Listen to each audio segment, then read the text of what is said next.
Welcome to the Second Reading Podcast from the University of Texas at Austin. The Republicans were in the Democratic Party because there was only one party. So I tell people on a regular basis, there is still a land of opportunity in America. It's called Texas. The problem is, these departures from the Constitution, they have become the norm. At what point must a female senator raise her hand or her voice to be recognized over the male colleagues in the room? And welcome back to the Second Reading Podcast. I'm Jim Henson, Director of the Texas Politics Project at the University of Texas at Austin. Joined today by Josh Blank, Research Director of the Texas Politics Project, here and enjoying the weather, I think. Love it. Yeah, it's great out. Very nice. So Part of our 2 weeks. So we'll get to it. We talked last week about the general contours of Texas public opinion on emerging and established, for that matter, legislative priorities. You know, largely in the seam between anticipation of Governor Abbott's State of the State address on one hand, which he delivered a few days ago, Yep. and prior to that, his the unveiling of Lieutenant Governor Patrick's priorities. The thing people were waiting for, most hotly was the degree to see what Governor Abbott chose to classify as emergency items to affect the legislative agenda. The governor promulgated 7 items, and we're going to go through fairly quickly and just kind of touch on some of the public opinion correlates, maybe comment on the non-public opinion correlates of some of this stuff. But, we'll be dealing with this a lot. So this is really just kind of laying down, again, some baselines and a little bit of context in the aftermath of the State of the State speech. So the 7 emergency items were property tax reduction, investment in water, increasing teacher pay, expanding career training. It's a little vague, but I think, primarily in K through 12, or some faction, probably the back half of K through 12. Yeah. High school would be my guess. But school choice, of course, interestingly, didn't lead with that in the speech. Didn't need to, I guess. It was so anticipated. Bail reform of the more punitive variety. And the establishment, and this was, I think, the not on people's bingo cards unless you were very inside, the establishment of a Texas Cyber Command in San Antonio. Exciting. So let's, we'll start at the top, and I've made the comment about school vouchers, but ultimately the placement of vouchers, and we come down to that, maybe we can talk about this more, probably does reflect some things that are in public opinion that we know about, but also reflects what we know about in public opinion, that property tax relief was the number, what was given pride of place. The governor put out a pretty big number, expressed no preferences on how to do this, which was the big source of friction and frankly meltdown in the last legislative session. But he provided a very big number. So let's roll tape. We've got a little excerpt for you from the governor's speech on property tax reduction. Last session, we slashed your property taxes. But for many Texans, those cuts were wiped out by local taxing authorities that hiked your property taxes even more.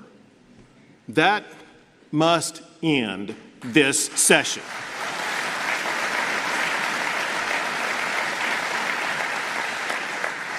I want at least $10 billion more in property tax cuts for our fellow Texans.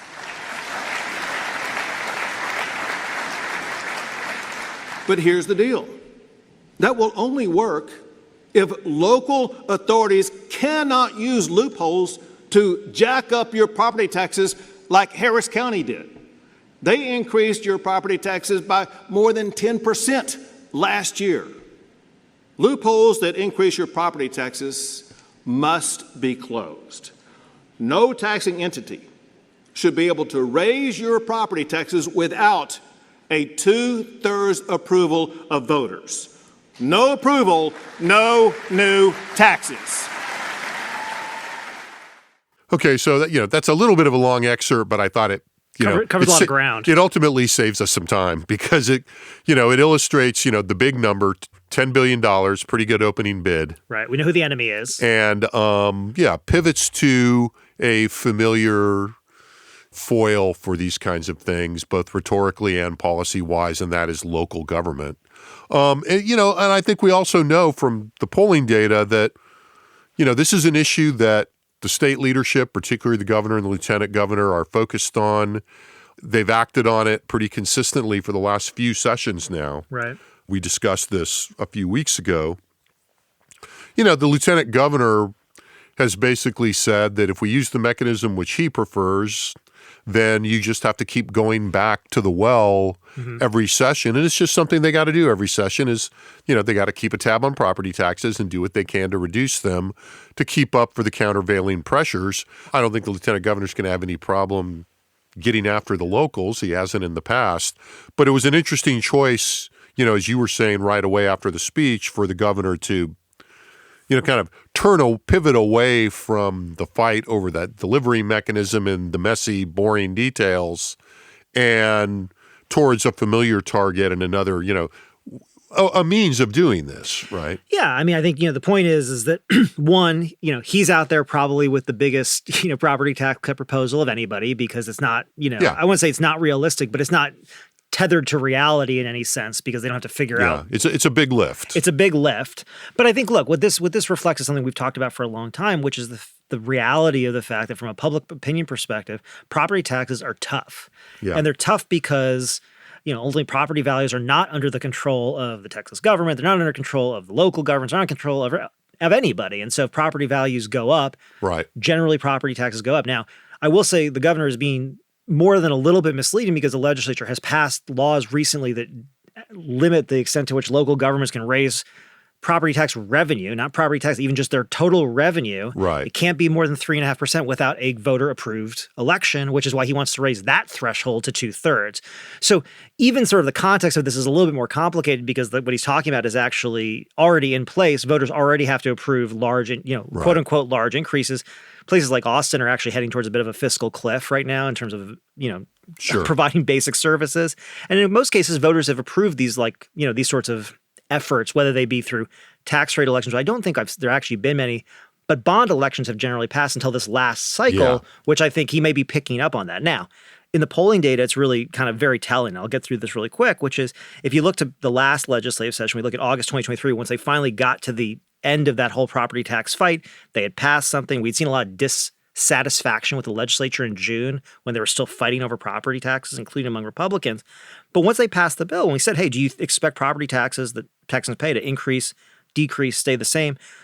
38% of Texas voters said they expected to increase. Only 32% expected a decrease, even after the special sessions, all the noise about property tax reduction.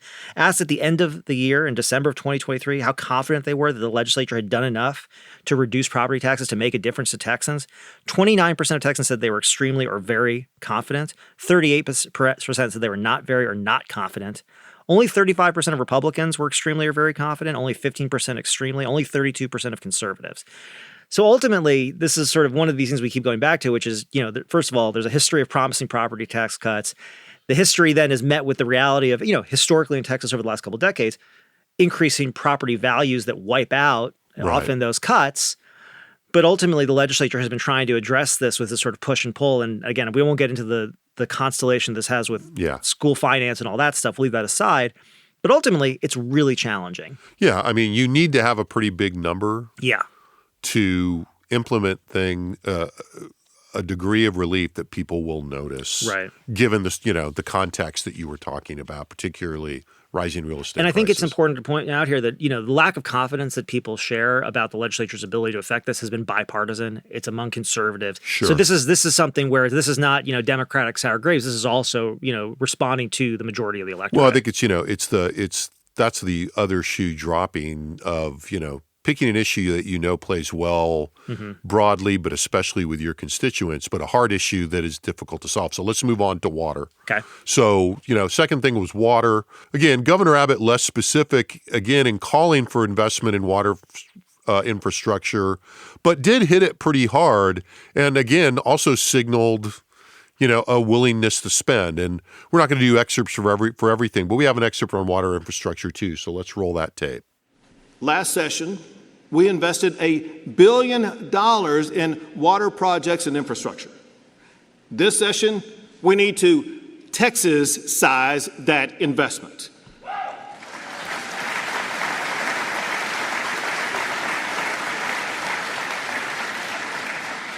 Working with Senator Perry and Representative Cody Harris, we're going to put Texas on a path to have plenty of water for the next 5 decades.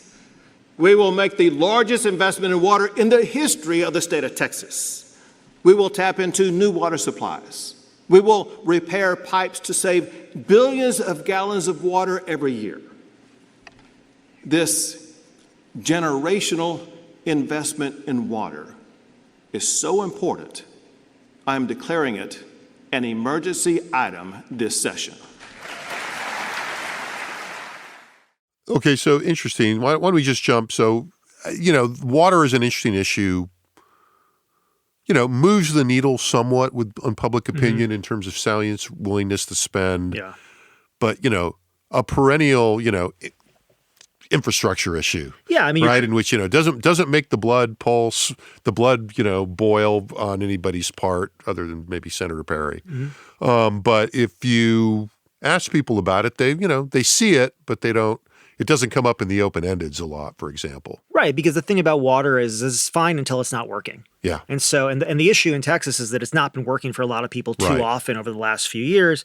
We've seen in polling almost a third of Texans saying that they've experienced a boil water notice in the last year. We see very little confidence that the legislature has done much at the end of the last session to improve the reliability of the water supply. And when we asked in December whether the state's spending too much, too little, or the right amount on water, 44% too little. Well, that was a little bit lower among Republicans, 38% said too little. 47% of rural Texans said too little. And I think that's where you're starting to see also a little bit of the push, because some of the oldest infrastructure is in parts of the state that honestly, the Republican elected class really tries to cater to here. Yeah. Well, and remember, the parts, it's the political geography is complicated because a lot of the parts of the state with no water are very Republican parts. Now, for that matter, a lot of the parts in East Texas with a lot of water also very Republican. Well, so I don't want to. Well, and a lot of the parts of the state that have been experiencing those boiled water notices haven't been in Harris County, haven't been in Travis. They've been actually in sort of some of these more exurban places that are growing faster and actually need the infrastructure.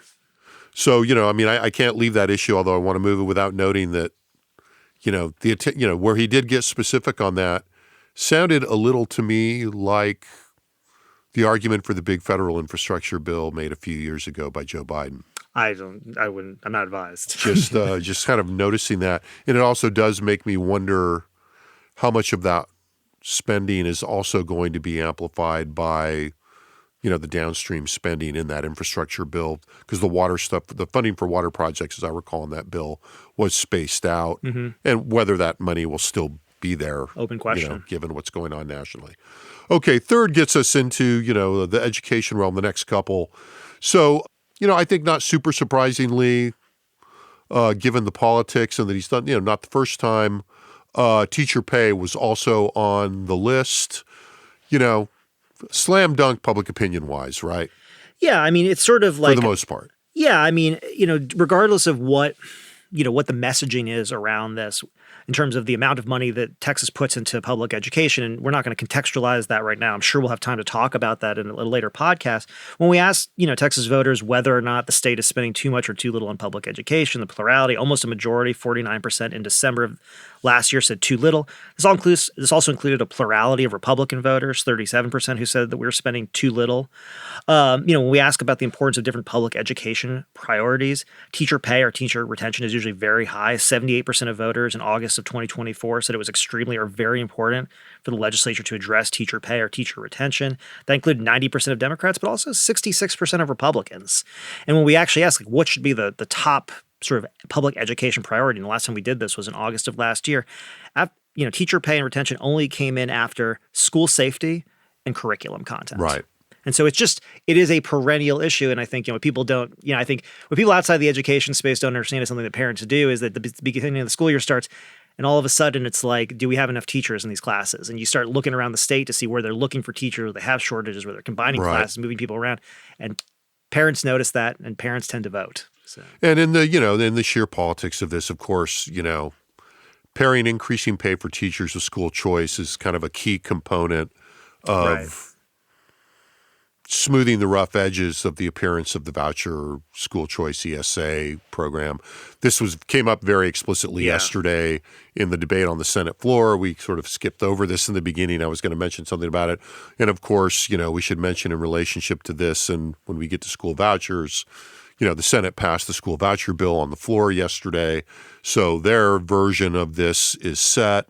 And at one point, during the debate, and the debate went on all day. I didn't see it all, but certainly at least one juncture I saw when I was watching, the lieutenant governor stepped in to make sure that when teacher pay came up in part of the exchange on the floor, that he reminded everybody the Senate had passed teacher pay before. It was the House's problem. Mm-hmm.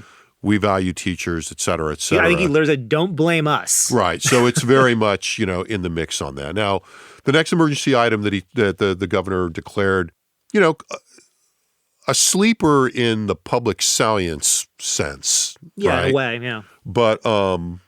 But interesting, there are public opinion correlates we can talk about here. And this is career training. Mm-hmm. And look, the governor's emphasis on career training follows on major legislation passed in 2023 that was aimed at aligning K-12 and community college practices with workforce development.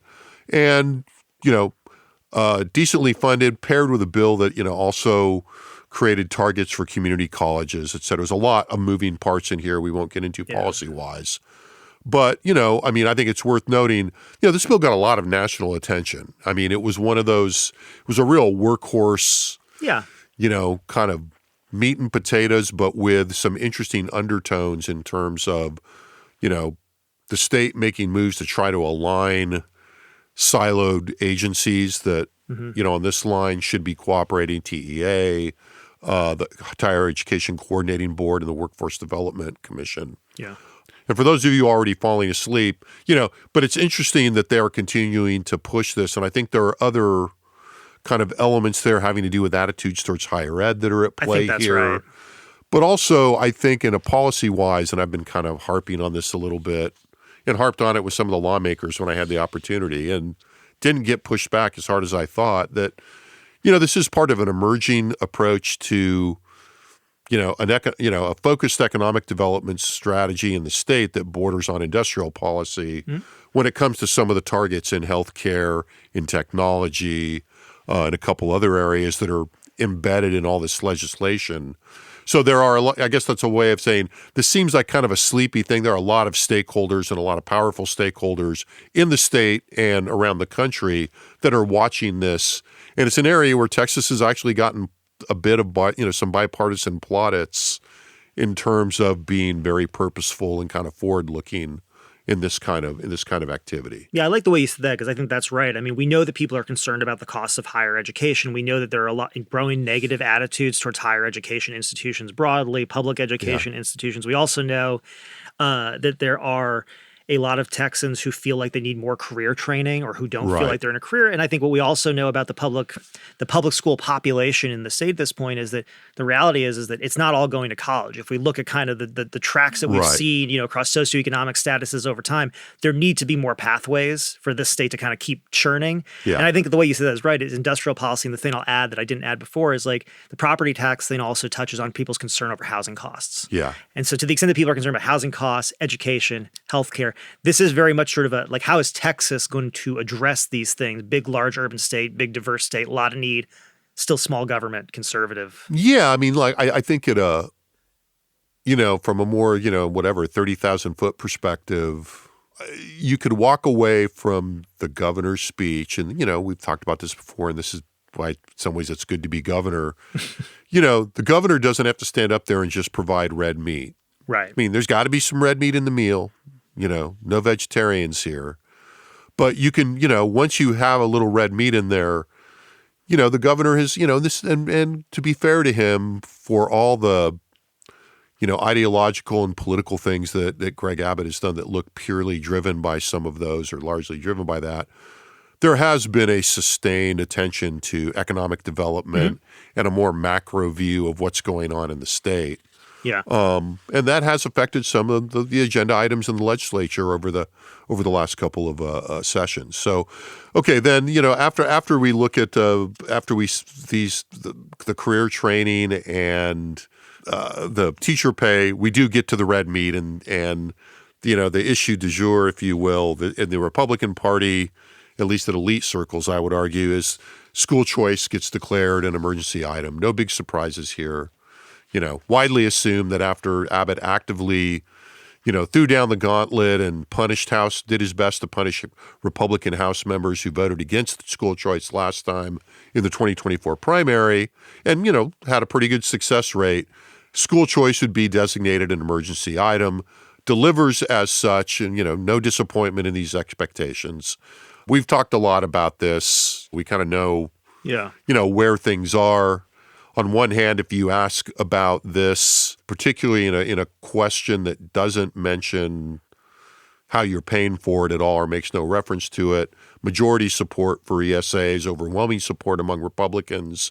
You add the tax component, it goes down, about 8 points. Overall, and goes down about, 11 among Republicans. But as somebody has written, reading in the Texan recently, I think it's fair to say that, clearly Republican messaging on this has been successful in conjunction with the pandemic and its aftermath and people's views and experiences of public education, to where, our polling prior to the pandemic showed lower levels of support. Yeah. Overall, and even among Republicans, and that's moved. Mm-hmm. And school choice proponents saw their moment and they've seized it. Yeah. And public opinion reflects that. Yeah, I mean, I think that the reality of this is that, my sort of quick thumbnail sketch is that, if you ask people, they're generally pro the idea of some kind of choice. When you start to actually talk about specifics, you're going to peel back support, and it's in different ways and among different groups depending on what you talk about, which is why this is sort of a sticky area. The reason that for that, which we've talked about a lot, is because this is not super salient for most people. Most people will never, put their kid in, a private school. Right. A lot of people are just not going to have kids in the public schools or past that part in their life, and this isn't salient, and that's sort of the key point I just want to make here when we ask voters, how important basically is passing, this some sort of ESA voucher school choice program. In August of 2024, 45% was extremely or very important, but this is less than say the same about. And this was among education priorities. This is about among just education priorities. Right, so this is because just to say, if it were among all priorities, it wouldn't even register. It just wouldn't register. But compared to other priorities, it was less than said the same about facility improvements. What books are in the libraries, parental rights, public school financing, curriculum content, teacher pay and teacher retention, and school safety. Right. So now, having said that, I just make a point here. That's kind of actually in some ways doesn't really matter at this point. The fact that it's kind of a low salience thing probably gives a little bit more flexibility and a little more room to roam on this. And I think that was actually what's so great about the Senate debate yesterday was in some ways, I think, Senator Creighton did a really good job of taking some of the Democratic sort of criticisms and saying, you don't really care about this stuff. Now, look, some of them really do care about some of these things in an ideological sense. But where he's right is, I don't think there are a lot of voters on either side who have strong ideological views for or against vouchers in the way that people in the elite space talk about it, church-state separation, defunding the public school, et cetera. It's, standards, all this stuff. And he's right about that. And that just shows how much this has moved in a lot of ways. So, a lot more to come on that, once we see the House bill and once we see, what we get a little more information about what's going on in the House. But, okay, bail reform, something else that the governor has introduced before, has been a priority. Evidence continues to mount that the brief interlude of bipartisan criminal justice reform that, to my mind, emerged in the aughts and the early 2010s is pretty much over. Mm-hmm. Recently, as a few years ago, mention of bail reform would have been expected to refer to making cash bail less punitive, investing more for diversion of nonviolent offenders, et cetera. There are still advocates for that. I'm not saying that those arguments aren't going on, but this is not what the governor is talking about. The governor, the setup in the speech, which was, stage managed, I would say, and I'm not saying that the governor's response was insincere, in the moment.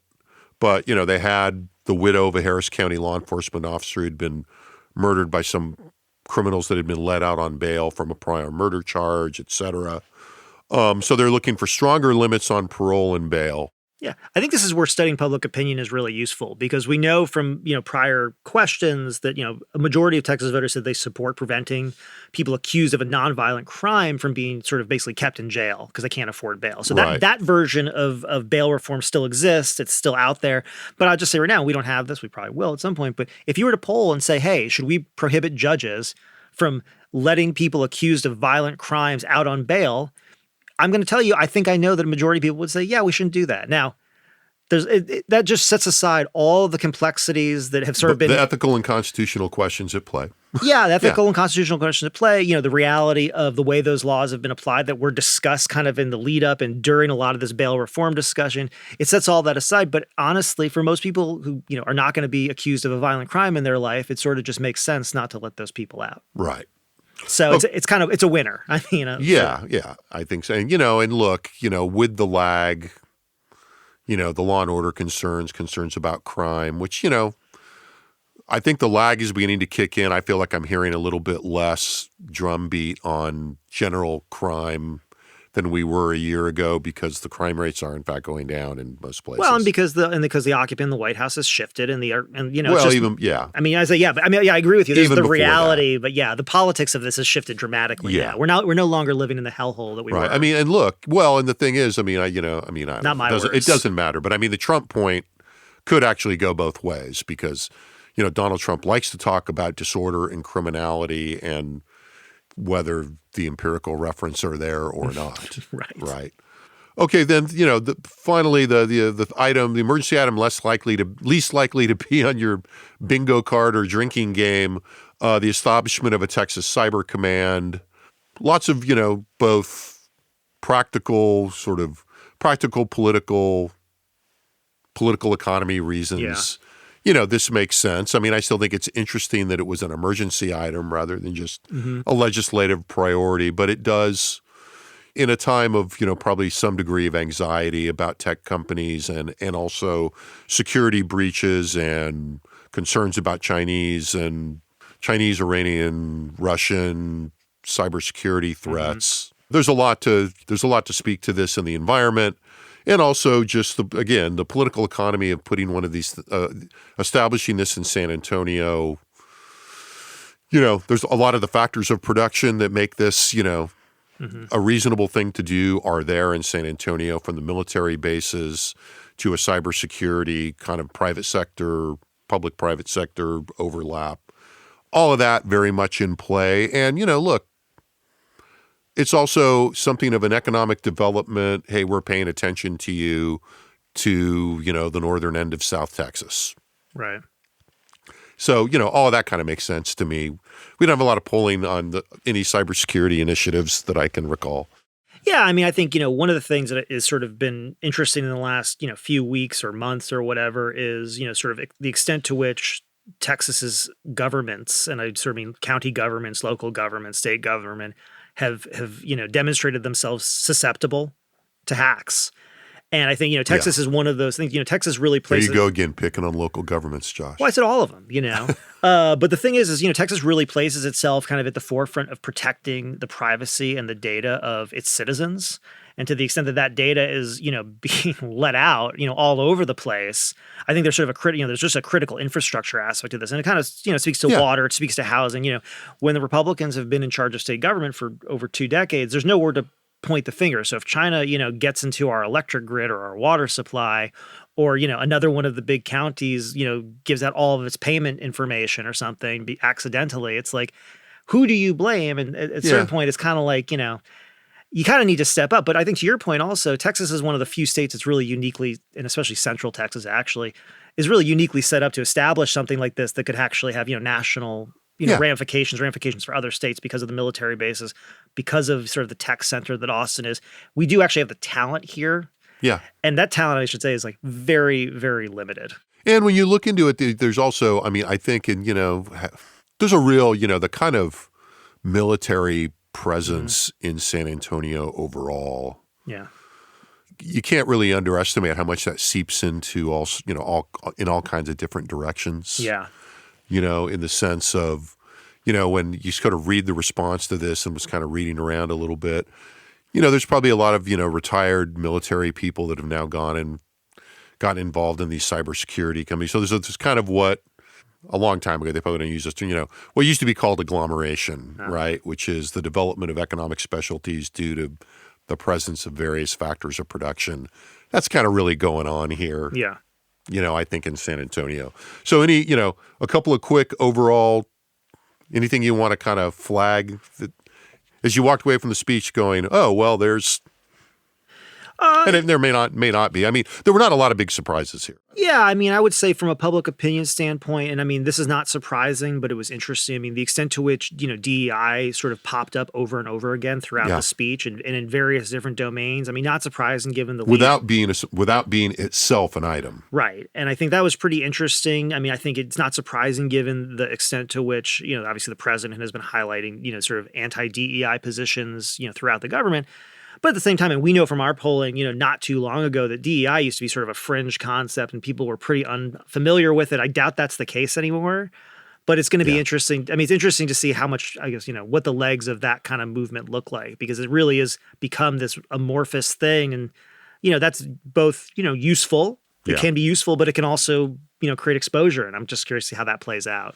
Yeah. I mean, I think that, I think that's all reasonable. I think I'm tempted to overinterpret a little bit here. Oh, really? In the sense, well, just in the sense of if we are having this conversation about organizing principles and, the kind of the political approach a few years ago, it would have been more about, and we, dancing around the notion of nativism and, this kind of notion of cultural identity, the cultural identity backlash in the aftermath of the Obama election and the rise of, whatever, wokeness, whatever you want to call it. It's hard for me not to feel like, well, it's not like border politics have gone away. Right.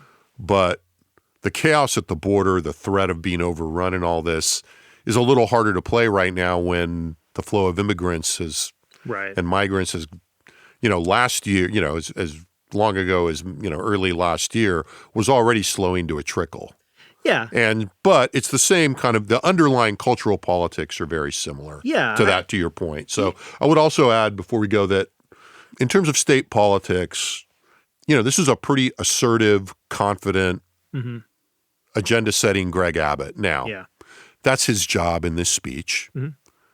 But, I think on the range of, having been at a few of these and seen a few of them now, all things being equal, a pretty confident, assertive performance. I thought he did a great. I mean, as someone who watches this professionally, so this is not about like my own preferences or any. I think he did a really good job. I mean, I think the thing is it'd be very easy to lean into the red meat.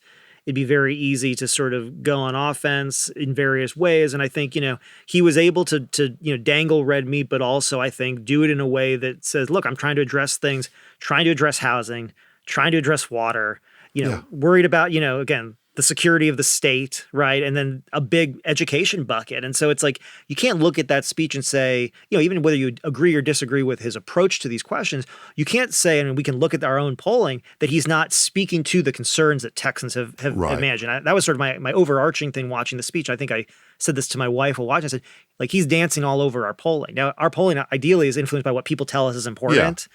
And so his is as well. And you could see that there. And so it's going to be interesting to see how much the legislature follows through with this. And, the end game is really where we're, where I'm looking. I mean, it's a ways from here, but Abbott's laid some, markers down in the sand.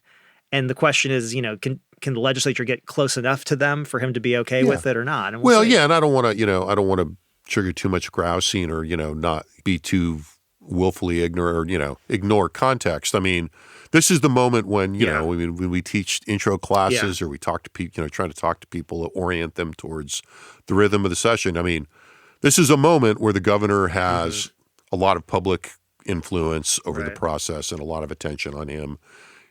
That will now ebb for a couple of months. Right. And he will have to work harder, not that he can't, but he'll have to work harder to draw attention and inflect the process in a public way. But I thought, you saw a pretty confident Greg Abbott out there, now since then he's gone to Washington. He's bargaining with Trump and congressional leaders. He's in the game right now. Yeah, for sure. And I think it's interesting to see. So with that, a lot of this we will return to. Thanks to Josh for being here.